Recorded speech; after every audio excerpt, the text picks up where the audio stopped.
Good evening class. आप सभी का स्वागत है आपके अपने यूट्यूब चैनल एविएटर क्लासेस में।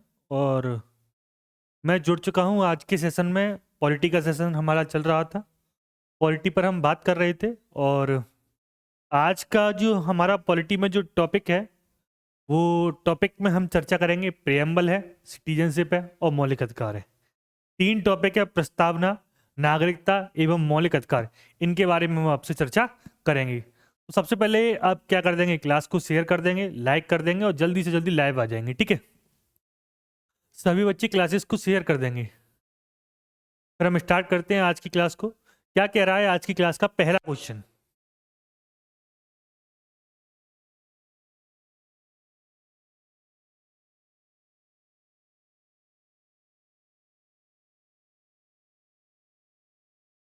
यहां में क्वेश्चन नंबर 1।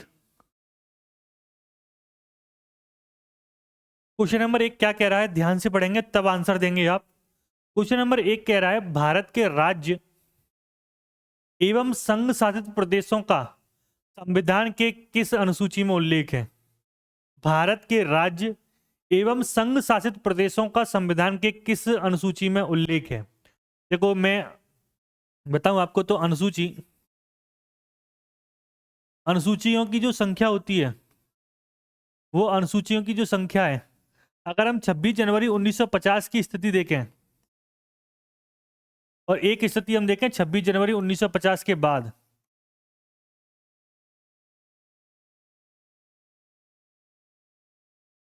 26 जनवरी 1950 की स्थिति में अनुसूचियों की संख्या हुआ करती थी 8।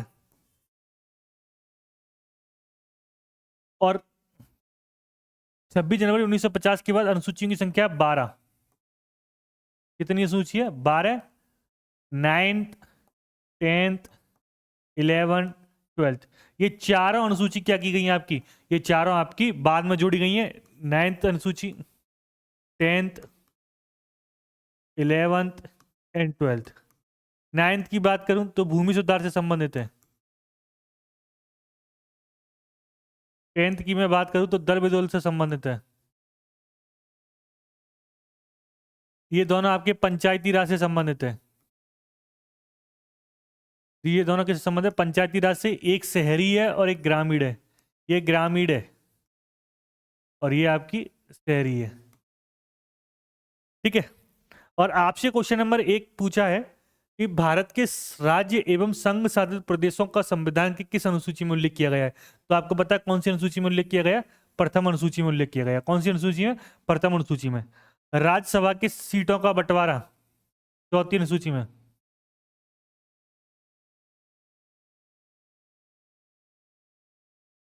राज्यसभा की सीटों का बंटवारा है।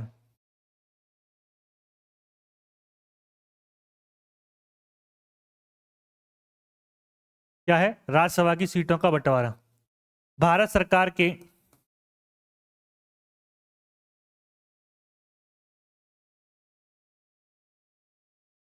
पदाधिकारियों वेतन एवं भत्ते, इसमें शपथ के बारे में चर्चा की गई। किसके बारे में चर्चा की गई? शपथ के बारे में चर्चा की गई। तो क्वेश्चन नंबर 1 का जो राइट आंसर हो जाएगा, 1 का राइट आंसर क्या होगा? 1 का राइट आंसर होगा आपका प्रथम अनुसूची। ठीक है। क्वेश्चन नंबर 2 क्या कह रहा है, ध्यान से पढ़ेंगे। देश के अनुसार संसद ने संविधान में संशोधन, 42वां संविधान संशोधन किया और संविधान की उद्देशिका में पंथनिरपेक्ष, समाजवादी और अखंडता शब्द को शामिल किया गया। क्वेश्चन नंबर 2, देश के अनुसार संसद ने संविधान में संशोधन किया और संविधान की उद्देशिका में पंथनिरपेक्ष, समाजवादी और अखंडता शब्द को शामिल किया। तो देखो, अगर मैं उद्देश्य प्रस्ताव की बात करूं तो उद्देश्य प्रस्ताव किसने पेश किया था, हम पहले वो चर्चा कर लेते हैं। उद्देश्य प्रस्ताव, उद्देश्य प्रस्ताव किसने किया था? 13 दिसंबर 1946 को। 13 दिसंबर 1946 को पंडित जवाहरलाल नेहरू ने किसने पेश किया था? पंडित जवाहरलाल नेहरू ने पेश किया। पेश। और बाद में यही उद्देश्य प्रस्ताव क्या बनता है आपका? प्रस्तावना बनती है। क्या बनती है आपकी? प्रस्तावना। प्रस्तावना आपको आपने पढ़ा होगा। अगर पूरे संविधान को एक ही बार में बताना हो तो वो क्या है आपका प्रस्तावना। जैसे हम भारत के लोग, we the people of India, हम भारत के लोग भारत को एक संपूर्ण प्रभुत्व संपन्न, समाजवादी, पंथ निरपेक्ष, लोकतांत्रिक गणराज्य बनाने के हेतु, ऐसा करके आपने प्रस्तावना अगर पढ़ी हो पॉलिटी में तो हमने पढ़ा है उसमें आपका। ठीक है, प्रस्तावना, प्रस्तावना में जो संविधान संशोधन हुआ था वो हुआ था आपका 42 कॉन्स्टिट्यूशन अमेंडमेंट एक्ट, 42वां संविधान संशोधन 1976। कब हुआ था आपका? 42वां संविधान संशोधन 1976। और ये, इसको हम मिनी संविधान संशोधन भी बोलते हैं। और ये सरदार स्वर्ण सिंह समिति की सिफारिश पर हुआ था। क्या हुआ था? सरदार, कई सारी चीजें इसमें जोड़ी गई थी। सरदार स्वर्ण सिंह समिति की सिफारिश पर।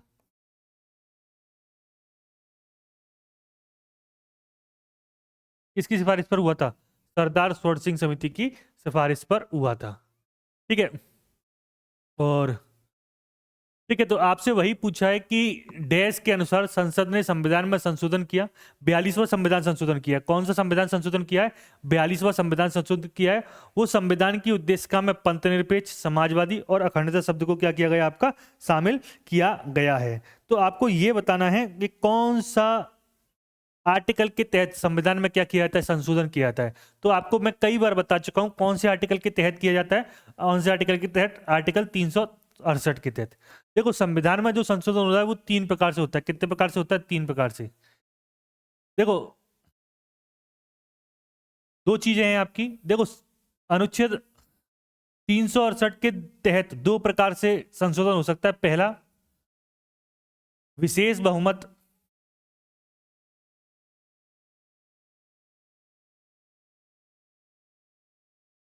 विशेष बहुमत, और दूसरा, विशेष बहुमत प्लस आधे राज्यों की क्या है आपकी? स्वीकृति। विशेष बहुमत प्लस आधे राज्यों की स्वीकृति।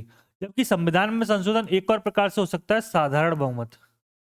कितने प्रकार से हो सकता है? साधारण बहुमत। तो क्वेश्चन ये बनता है आपका, अगर पूछे संविधान में संशोधन कितने प्रकार से हो सकता है, तो संविधान में जो संशोधन होता है वो कितने प्रकार से? 1 प्रकार से, 2 प्रकार से, और ये 3 प्रकार से। जबकि अगर आपसे पूछे कि अनुच्छेद 368 के तहत कितने प्रकार से संशोधन हो सकता है, तो अनुच्छेद 368 के तहत केवल 2 प्रकार से संशोधन हो सकता है, विशेष बहुमत प्लस आधे राज्यों की स्वीकृति। तो राइट आंसर क्या हो जाएगा? 368। क्वेश्चन नंबर 3, धर्मनिरपेक्ष शब्द को डैश संशोधन अधिनियम के द्वारा भारत के संविधान की उद्देशिका में जोड़ा गया। कौन से संविधान संशोधन के तहत धर्मनिरपेक्ष शब्द को प्रस्तावना में जोड़ा गया या उद्देशिका में जोड़ा गया? बताएंगे जल्दी से। धर्मनिरपेक्ष शब्द को कौन से संशोधन अधिनियम के तहत भारत के संविधान की उद्देशिका में जोड़ा गया? तो मैं अभी बता चुका हूं कौन सा संविधान संशोधन है आपका, 42 कॉन्स्टिट्यूशन अमेंडमेंट एक्ट। कब हुआ था? 1976 में हुआ था। कब हुआ था? 1976 में। और सरदार स्वर्ण सिंह समिति की सिफारिश पर।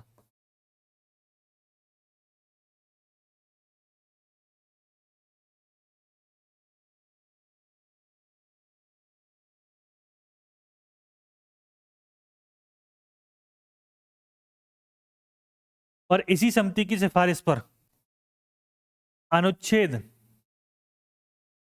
51A में मौलिक कर्तव्य जोड़े गए थे। कौन, क्या जोड़े गए थे आपके? मौलिक कर्तव्य जोड़े गए।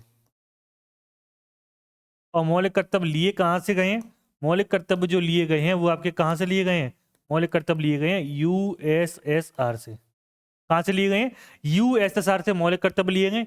मौलिक कर्तव्यों की संख्या प्रारंभ में क्या थी आपकी? 0। प्रारंभ में 0 थी। 1976 में जब जोड़े गए तब 10 हो गई। और 86वें संविधान संशोधन के तहत 2002 के तहत आपका एक और मौलिक कर्तव्य जोड़ा गया, तो टोटल कितनी हो जाती है? 11। Enable fundamental duties. आपसे पूछा है धर्मनिरपेक्ष शब्द को कौन से संविधान संशोधन के तहत जोड़ा गया था, तो 42वें संविधान संशोधन के तहत। कौन से? 42वें संविधान। 44वें संविधान संशोधन कब हुआ था? 1978 को। पहला संविधान संशोधन कब हुआ था? 1951 में। राइट आंसर क्या होगा? ए। भारतीय संविधान की प्रस्तावना में आए शब्द का अर्थ राज कौन से शब्द। अच्छा, क्वेश्चन ध्यान से पढ़ेंगे आप, देखना। भारतीय संविधान की प्रस्तावना में आए शब्द का अर्थ कौन से शब्द का अर्थ राज्य के निर्वाचित प्रमुख से है।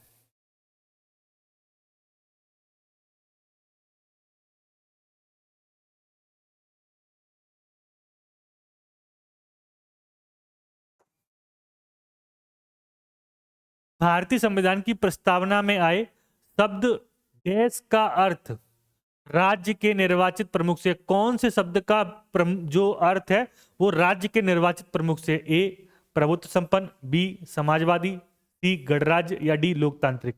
बताएंगे जल्दी से। क्वेश्चन नंबर है 4, जल्दी से बताएं। तो देखो, संपूर्ण प्रभुत्व संपन्न का मतलब क्या है। कोई भी देश, कोई भी देश अपने फैसले लेने में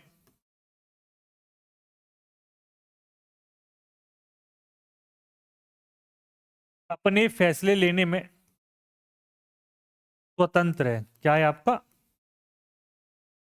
कोई भी देश अपने फैसले लेने में क्या है आपका, स्वतंत्र है। गणराज्य का क्या अर्थ है, राज्य का जो प्रमुख है वो क्या होगा आपका, राज्य का प्रमुख निर्वाचित। क्या होगा, राज्य का प्रमुख आपका निर्वाचित होगा, चाहे तो वो अप्रत्यक्ष रूप से हो और चाहे वो कैसे हो आपका, अप्रत्यक्ष रूप से।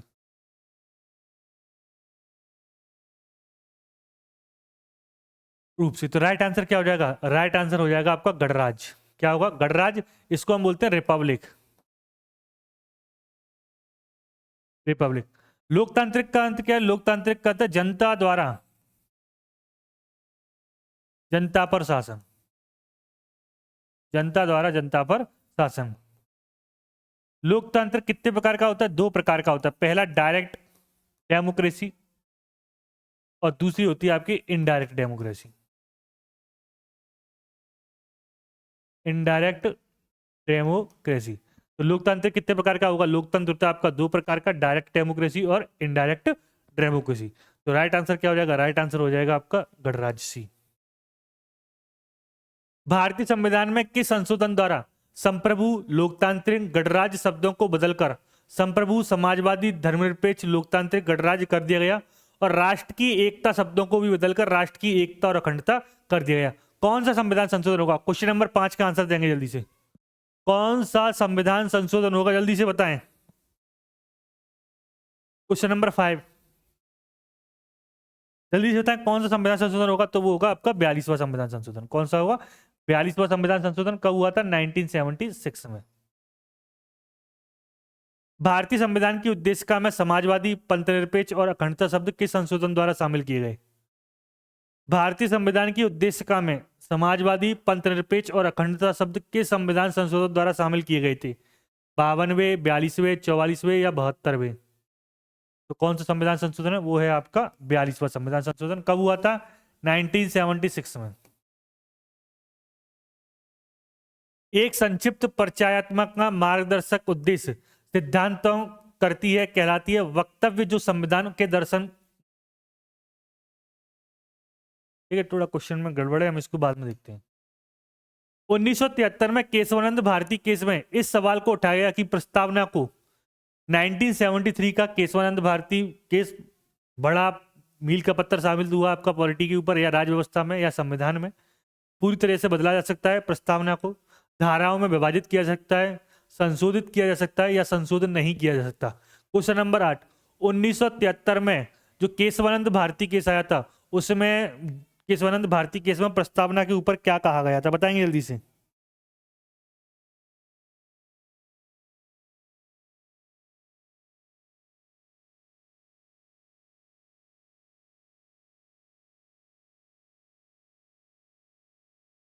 जल्दी से बताएं।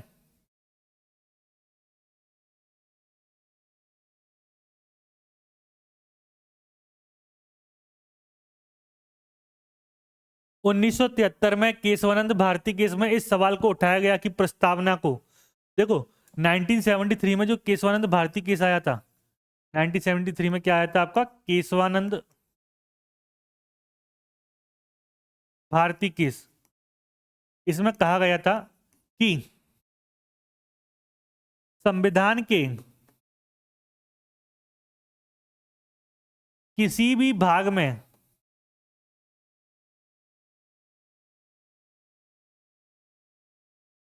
संविधान के किसी भी भाग में संविधान संशोधन किया जा सकता है।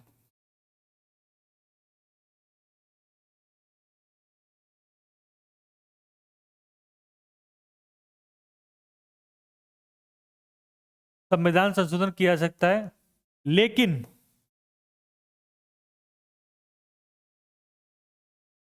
उसके मूल ढांचे में कोई परिवर्तन नहीं होना चाहिए। लेकिन उसके मूल ढांचे में कोई परिवर्तन नहीं होना चाहिए।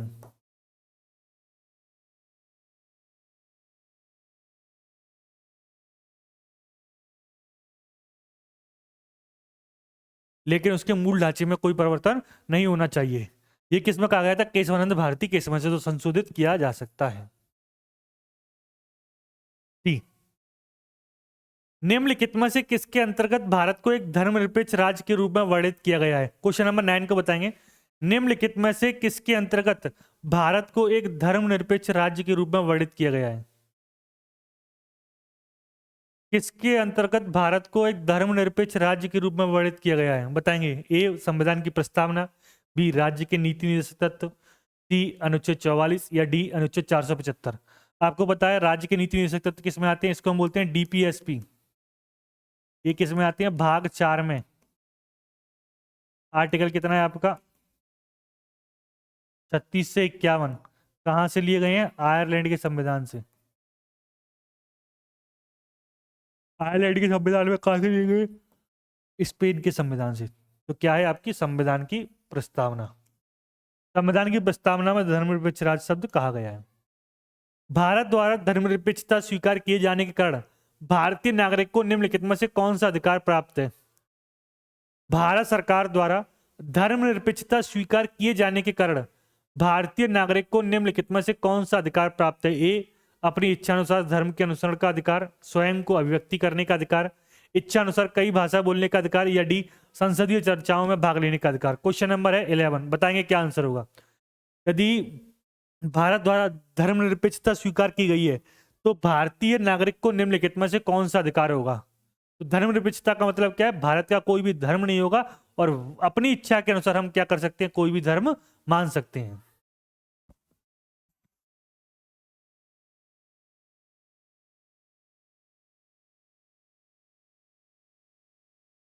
संविधान के निर्माताओं की सोच भारत के संविधान के किस हिस्से में परिलक्षित होती है?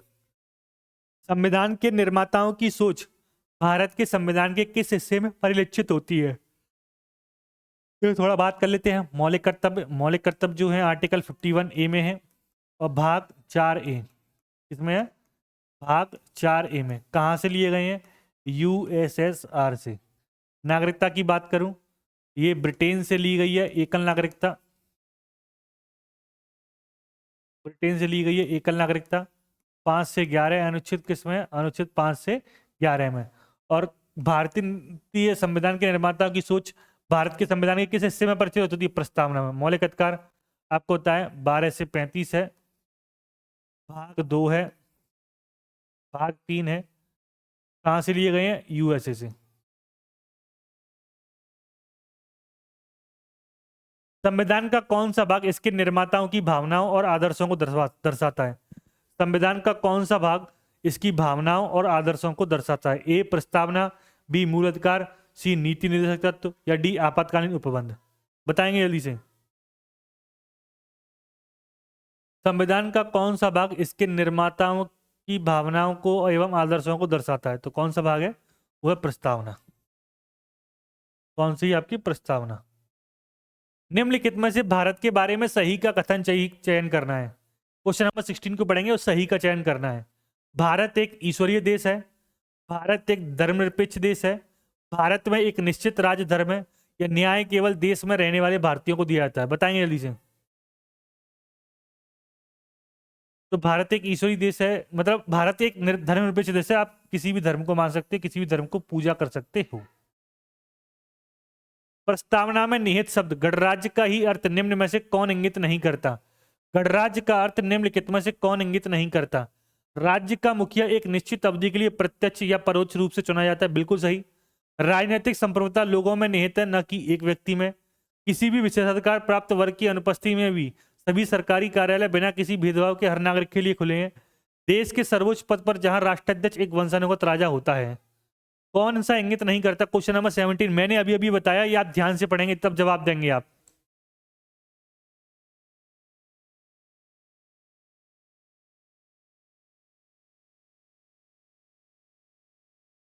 जल्दी से बताएं।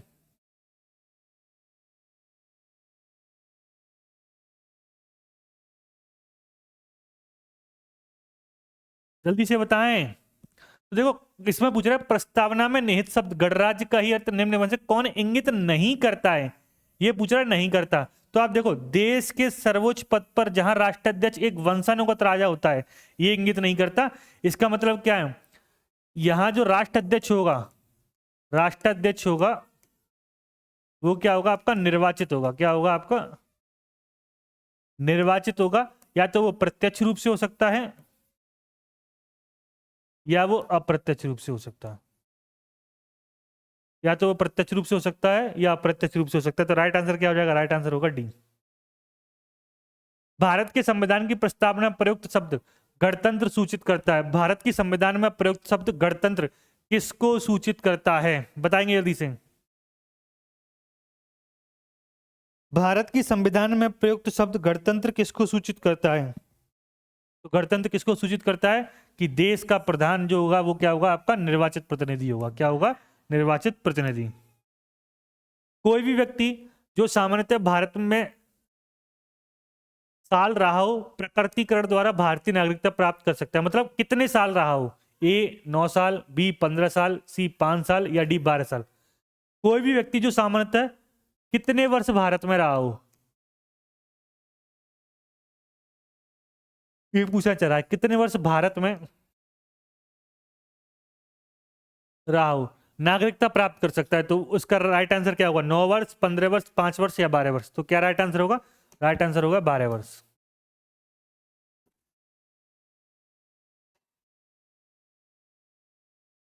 भारत के संविधान के अनुच्छेद 7 देखो, नागरिकता के बारे में मैं आपको बता दे रहा हूं। नागरिकता, भारत में एकल नागरिकता का प्रावधान है। एकल नागरिकता का मतलब है राज्य एवं देश की एक ही नागरिकता होगी। एकल नागरिकता का प्रावधान। एकल नागरिकता जो ली गई है वो ली गई है ब्रिटेन से। कहां से ली गई है? ब्रिटेन से ली गई है। और संविधान के भाग 2 में नागरिकता की चर्चा होती है और आर्टिकल होता है 5 से 11। अनुच्छेद क्या होते हैं आपके? 5 से 11। लेकिन सबसे मेन है वो है नागरिकता अधिनियम 1955। नागरिकता अधिनियम 1955। इसके तहत आप 3-5 तरीके से नागरिकता अर्जित कर सकते हो और 3 तरीके से आपकी नागरिकता जा सकती है। तो वही क्वेश्चन है, आप पढ़ेंगे। भारत के संविधान के अनुच्छेद 7 के अनुसार कोई भी व्यक्ति जो डैश के बाद भारत के राज्य क्षेत्र से प्रव्रजन कर अब पाकिस्तान में शामिल राज्य क्षेत्र में चला गया है, तो उसे भारत का नागरिक नहीं माना जाएगा। वो कौन सी डेट है? 1 मार्च 1947, 19 जुलाई 1947, 18 अगस्त 1947 या 1 अप्रैल 1947? कौन सी तारीख के बाद भारत के क्षेत्र से बाहर चला गया हो, अब वो पाकिस्तान में शामिल हो गया है लेकिन अब उसे भारत का नागरिक नहीं माना जाएगा। तो वो कौन सी तारीख है? वो है 19 जुलाई 1947। कौन सी है?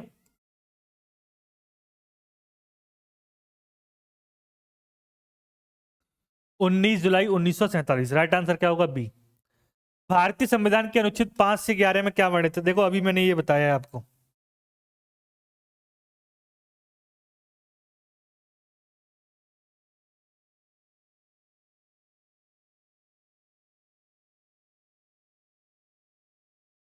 भारतीय संविधान के अनुच्छेद 5 से 11 किससे संबंधित है? भारतीय संविधान का अनुच्छेद 5 से 11 किससे संबंधित है?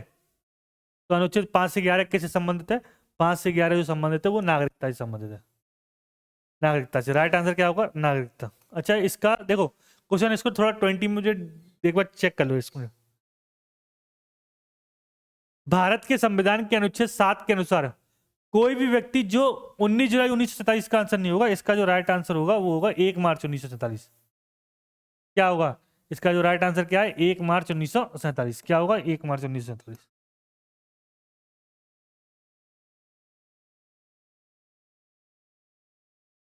Question number 22। भारत के संविधान के अनुच्छेद 6 BI के अनुसार उस प्रत्येक व्यक्ति को भारत की नागरिकता का अधिकार है जिसने से पहले पाकिस्तान से प्रव्रजन किया और वह अपने प्रव्रजन की तिथि से भारत के राज्य क्षेत्र में सामान्य रूप से निवास कर रहा है। तो वो कौन सी तिथि है? 19 जुलाई 1948, 18 जुलाई 1949, 17 जून 1947 या 18 अगस्त 1947? बताएंगे जल्दी से, कौन सी तिथि है वो?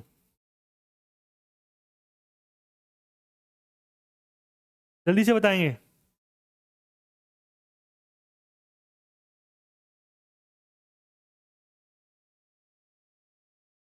जल्दी से बताएं। तो वो कौन सी तिथि है? वो है 19 जुलाई 1948। कौन सी है? ए। 22 का क्या हो जाएगा? ए। भारतीय संविधान का कौन सा भाग ऐसे व्यक्तियों के नागरिकता अधिकारों से संबंधित है जो पाकिस्तान से भारत में प्रवास कर चुके हैं? भारतीय संविधान का कौन सा भाग ऐसे व्यक्तियों के नागरिकता अधिकारों से संबंधित है जो पाकिस्तान से भारत में प्रवास कर चुके हैं? भाग 2, भाग 1, भाग 4 या भाग 3? तो भाग 2 कौन सा है आपका? भाग 2। देखो मैं एक बार चारों भाग बता देता हूँ आपको। भाग 2 में मैं बात करूं नागरिकता है। नागरिकता कौन से आर्टिकल में? Article 5 to 11। भाग 1 में क्या है? संघ एवं उसका राज्य क्षेत्र।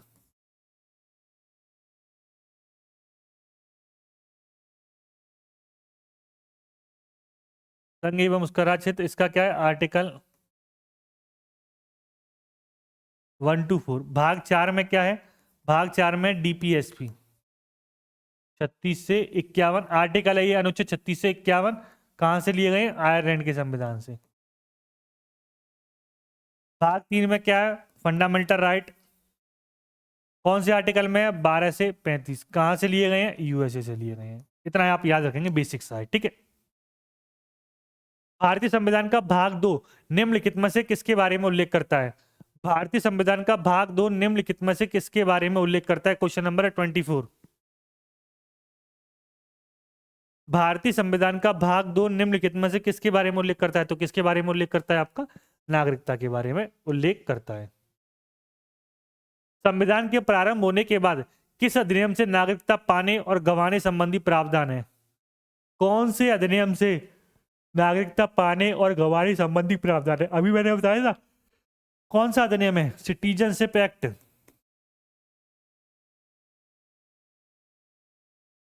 नाइनटीन 1955। कौन सा है आपका? Citizenship act 1955।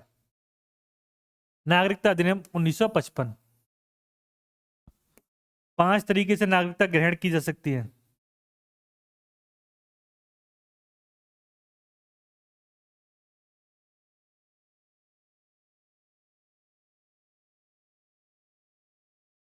ग्रहण और 3 तरीके से त्याग।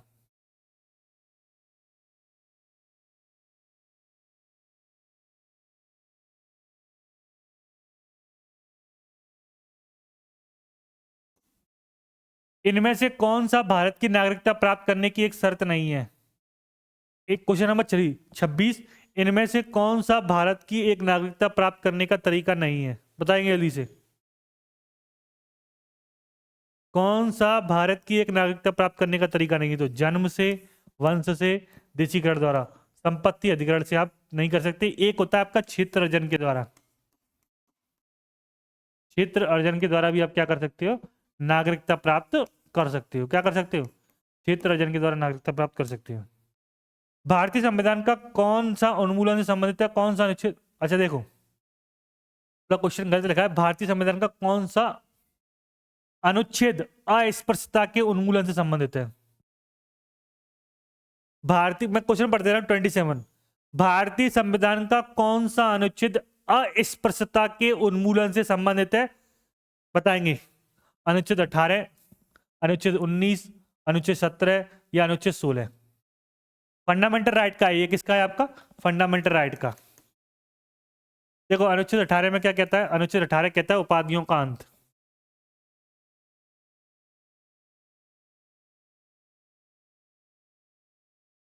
अनुच्छेद 19 कहता है स्वतंत्रता का अधिकार देता है, 6 प्रकार की स्वतंत्रता दी गई है।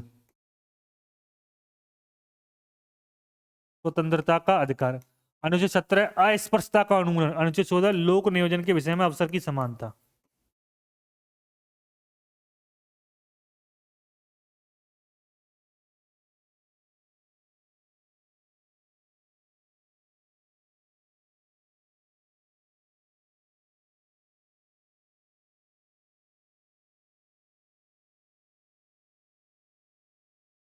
लोक नियोजन के विषय में अवसर की समानता, लेकिन आपका जो राइट आंसर होगा वो क्या होगा?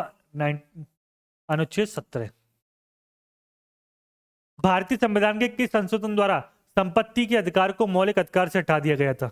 कौन से संविधान संशोधन के द्वारा संपत्ति के अधिकार को मौलिक अधिकार से हटा दिया गया था? बताएंगे जल्दी से। किस संशोधन द्वारा संपत्ति के अधिकार को मौलिक अधिकार से हटा दिया गया? ए 42वां संविधान संशोधन, 48वां संविधान संशोधन, 42वां संविधान संशोधन, 46वां संविधान संशोधन और 44वां संविधान संशोधन। वर्तमान में संपत्ति का अधिकार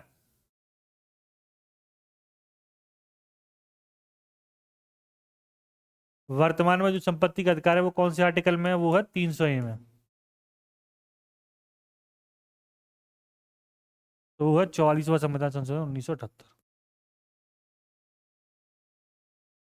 निम्न में से किस संस्थान के पास भारतीय संविधान के अनुसार बंदी प्रत्यक्षीकरण की रिट जारी करने की शक्ति है?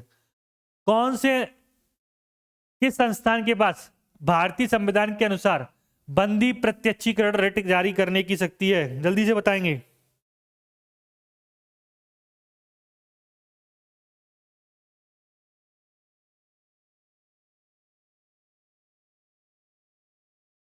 देखो रिट होती है ना, जैसे अगर मैं बात करूं रिट, रिट कौन जारी कर सकता है? सुप्रीम कोर्ट भी कर सकता है और हाई कोर्ट भी कर सकता है। सुप्रीम कोर्ट अनुच्छेद 32 के तहत और हाई कोर्ट आर्टिकल 226 के तहत दोनों रिट जारी कर सकते हैं। ठीक है, तो वही पूछा है इसमें से कौन सा संस्थान बंदी प्रत्यक्ष की रिट जारी? तो सर्वोच्च न्यायालय, सुप्रीम कोर्ट, हाई कोर्ट। अच्छा ये वाला ऑप्शन होगा सी, सर्वोच्च न्यायालय और उच्च न्यायालय। तो ये दोनों आपके क्या कर सकते हैं? दोनों जारी कर सकते हैं, सुप्रीम कोर्ट एवं हाई कोर्ट। राइट आंसर क्या हो जाएगा? राइट आंसर हो जाएगा ऑप्शन नंबर सी।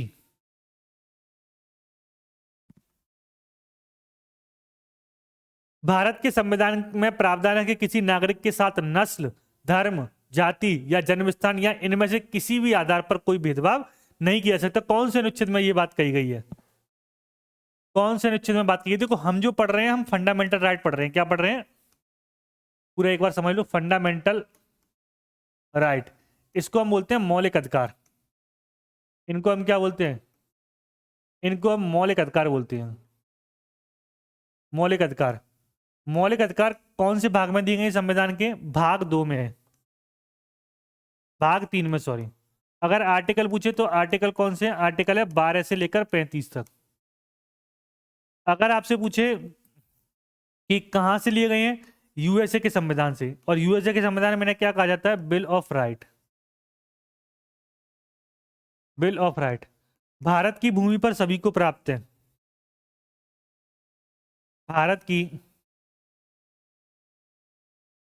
भूमि पर सभी को प्राप्त है। लेकिन कुछ मौलिक अधिकार क्या है आपका? आर्टिकल 15, 16, 19, 29 और 30, ये केवल भारतीयों को प्राप्त है।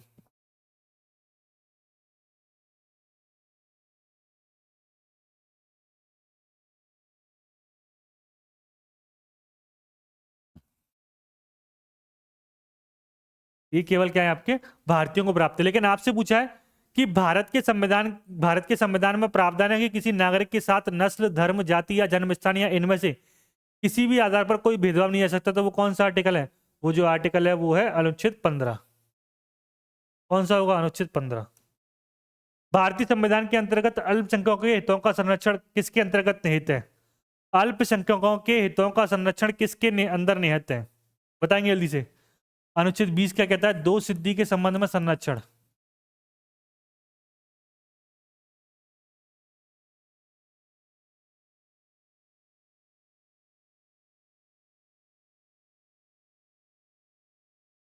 अनुच्छेद 19 30 क्या कहता है, आम के हितों का संरक्षण। ये मैं बता चुका, इसमें लोक नियोजन के विषय में अवसर की समानता अनुच्छेद 16 में।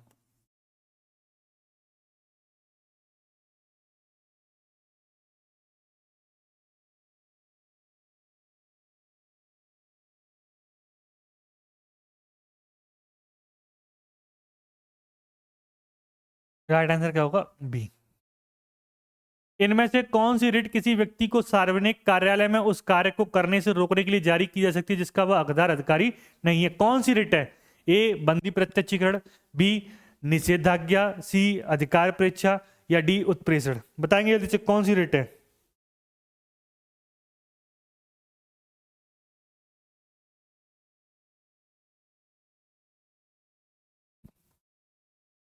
जल्दी से बताएं। इनमें से कौन सी रिट किसी व्यक्ति को सार्वजनिक कार्यालय में उस कार्य को करने से रोकने के लिए जारी की जाती है कि जिसका वो हकदार या अधिकारी नहीं है? तो वो कौन सा है आपका? अधिकार परीक्षा, जिसको हम बोलते हैं क्यू वारंट टू। जैसे होता है ना आपका, कोई भी व्यक्ति गैर कानूनी तरीके से या गलत तरीके से किसी व्यक्ति का फायदा उठाकर एक सरकारी पद प्राप्त कर लेता है, तो उस व्यक्ति के खिलाफ कौन सी रिट जारी की जा सकती है? अधिकार परीक्षा। भारतीय संविधान का कौन सा अनुच्छेद अपराधों के लिए दो सिद्धि के संबंध में संरक्षण देता है? कौन सा अनुच्छेद अपराधों के लिए दो सिद्धि के संबंध में संरक्षण देता है? 19 में क्या है? राइट टू फ्रीडम, स्वतंत्रता का अधिकार। कितने प्रकार की फ्रीडम दी गई है? 6 प्रकार की। 21 में क्या है? जीवन जीने का अधिकार, राइट टू लाइफ, जीवन जीने का अधिकार, प्राण एवं दैहिक स्वतंत्रता का अधिकार। 18 में क्या है? उपाधियों का अंत, उपाधियों का अंत। 21 में जीवन जीने का अधिकार, या इसे हम कह सकते हैं प्राण एवं दैहिक स्वतंत्रता का अधिकार। क्या कह सकते हैं हम इसे? प्राण एवं दैहिक स्वतंत्रता का अधिकार। क्या कह सकते हैं हम इसे? प्राण एवं दैहिक स्वतंत्रता का अधिकार। 18 में उपाधियों का अंत। और अनुच्छेद 2 सिद्धि के संबंध में संरक्षण कौन सा देता है? अनुच्छेद 20। राइट आंसर क्या हो जाएगा? राइट आंसर हो जाएगा 20। भारतीय संविधान के कौन सा अनुच्छेद शोषण के विरुद्ध अधिकार से संबंधित है? कौन सा अनुच्छेद शोषण के विरुद्ध के अधिकार से संबंधित है? देखो आप, एक आर्टिकल आते हैं आपके, पूरा भाग ही है शोषण के विरुद्ध के अधिकार।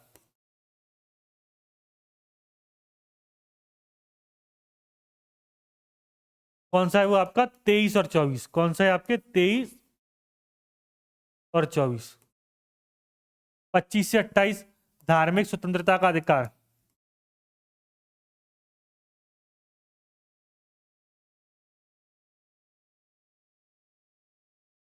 14 से 18 समानता का अधिकार, राइट टू इक्वलिटी। 19 से 22 स्वतंत्रता का अधिकार।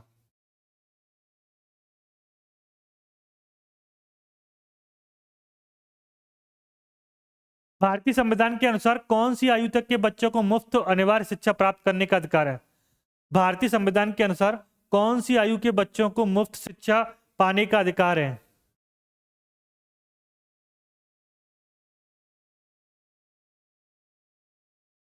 तो कौन से हैं वो? 6 से 14 वर्ष तक के बच्चे।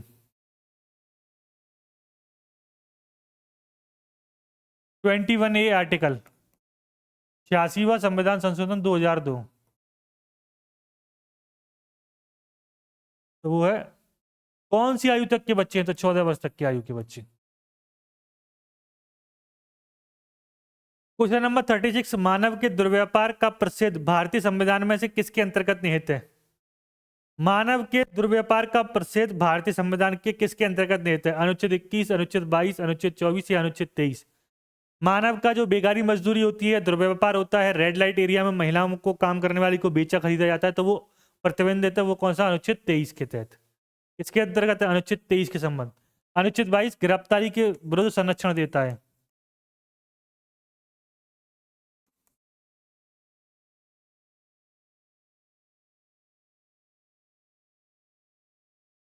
निम्न में से भारतीय संविधान के किस अनुच्छेद के अनुसार 14 वर्ष से कम आयु के किसी बालक को किसी कारखाने या खान में काम करने के लिए किसी खतरनाक नियोजन में नियुक्त नहीं किया जाएगा। कौन सा अनुच्छेद है?